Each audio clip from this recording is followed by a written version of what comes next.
What's up, guys? Hope you're all having a great day. And today I actually bring a bit of positive news, which is, I know, a rare occurrence when it comes to the video games industry as of late. But if you've been following the Xbox situation, you would have heard that a few weeks ago, Microsoft announced that the base price of their Xbox games was going to be going up to $80 on a case-by-case basis, following in the footsteps of Nintendo, who set the price of Mario Kart World at $80. And I actually did a video about this not too long ago, specifically in regards to Borderlands 4 potentially being $80, which also is no longer the case. And overall, my thoughts on the jump to $80 are just that, I think it's fine for some games that offer a great value to the player. There are some games that I would gladly pay $80 for, but there are also a lot of games that I frankly don't even think are worth $70 or $60. And seeing as how we just got a jump to $70 at the start of this generation, this recent push to make all games $80 as their base price has been met with a lot of backlash and criticism, and rightfully so in my opinion. A lot of games this generation were sold on the promise of 4K 60 FPS, and in many cases we're not even getting a choice between 4K or 60 FPS. And frankly, I just don't think the quality or polish of most AAA games has warranted a jump to $80.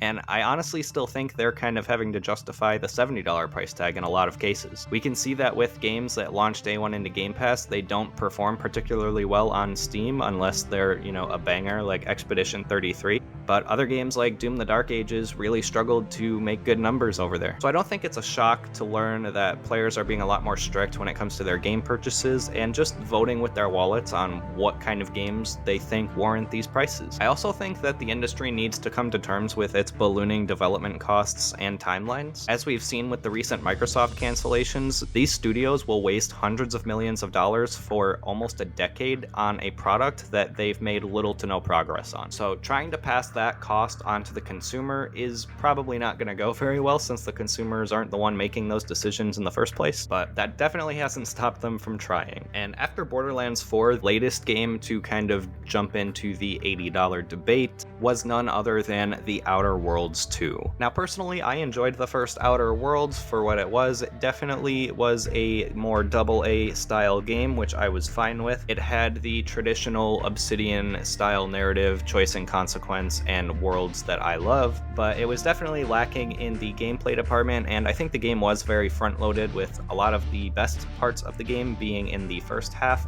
with the second half of the game kind of starting to drag a little bit, at least for me. Now, granted, they did release The Outer Worlds 1, I think either before or right after their Microsoft acquisition, so they didn't really get much of a boost from that, and I think we all kind of expected The Outer Worlds 2 to be more of a AAA production, seeing that its entire development has been funded by Microsoft. And if I'm being honest, the clips of gameplay and, the trailers and developer directs that I've seen of the game all look pretty good. It looks like they're improving on everything that I wanted them to with the first game, and overall I'm pretty excited to try this one out. And maybe you were too, until Microsoft announced that this was going to be the very first game of theirs to hit the $80 price tag. Now, out of all the games in their catalog that are launching anytime soon that they could have made the price jump with, I think The Outer Worlds 2 was probably the least suited to it.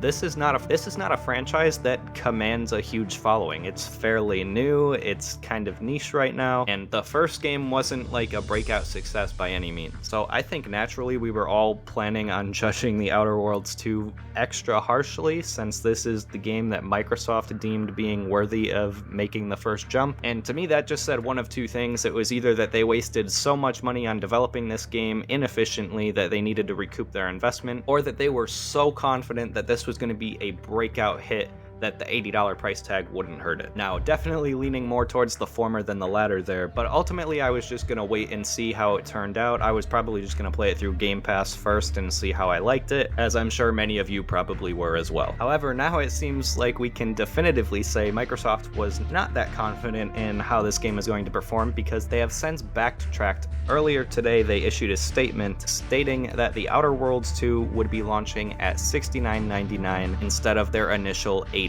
Now, the official statement reads, "We're focused on bringing players incredible worlds to explore, and will keep our full-priced holiday releases, including The Outer Worlds 2 at $69, in line with current market conditions." Now, one of the key phrases there is that this is going to apply to other holiday releases as well. So I think the next game that we all assumed was going to be $80 was probably going to be Black Ops 7, which is presumably launching in its typical holiday window, but it seems like none of the games coming out this year are actually going to be releasing at $80. Now, personally, I see this as a huge win not only for Xbox fans, but just for gamers in general. Between Xbox and Borderlands backtracking on this price increase mid-generation, I think they're starting to get scared that they can't bump up the price and expect the same sales numbers. The games industry is definitely taking a hit lately with all the recent layoffs and flopped games that have come out, and there's so many different factors that have contributed to this, from poor writing, to lack of polish, to prioritizing things like politics over creating like an actually good game and a good story. There's really a million other reasons that I could list here, but I think I'm gonna save those for another video. I just find it absolutely hilarious that these publishers thought they could get away with another $10 increase in the middle of the generation. Like, they were so impatient they couldn't even wait until the PlayStation 6 and whatever the next Xbox is, which are presumably coming in like the next 2 to 3 years. Personally, I think if they waited until then to announce a price increase and then did it on a case-by-case basis for like their really high production value games that released with a good level of quality and polish, that the backlash would not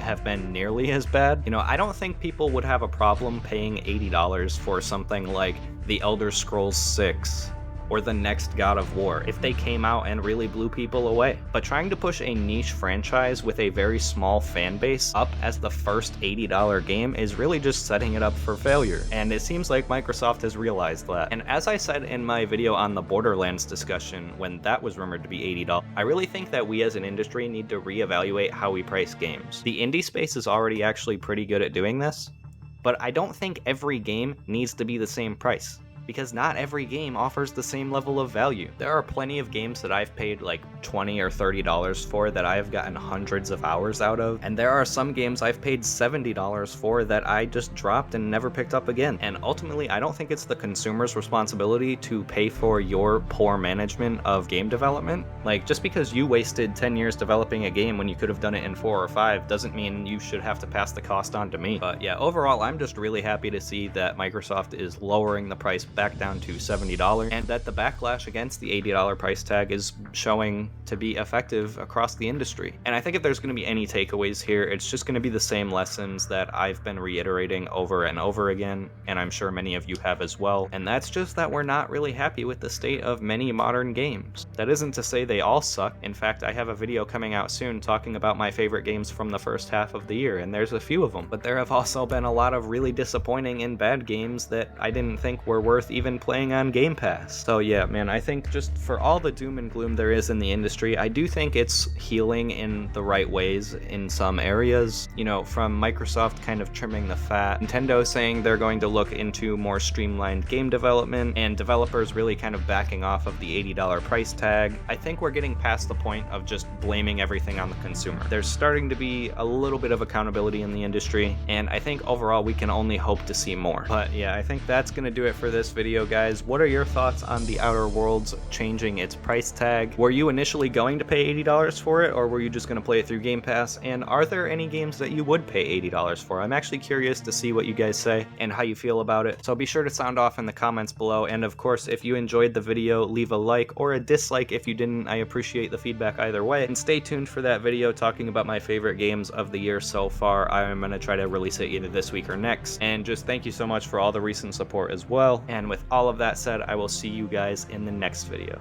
Take care, guys.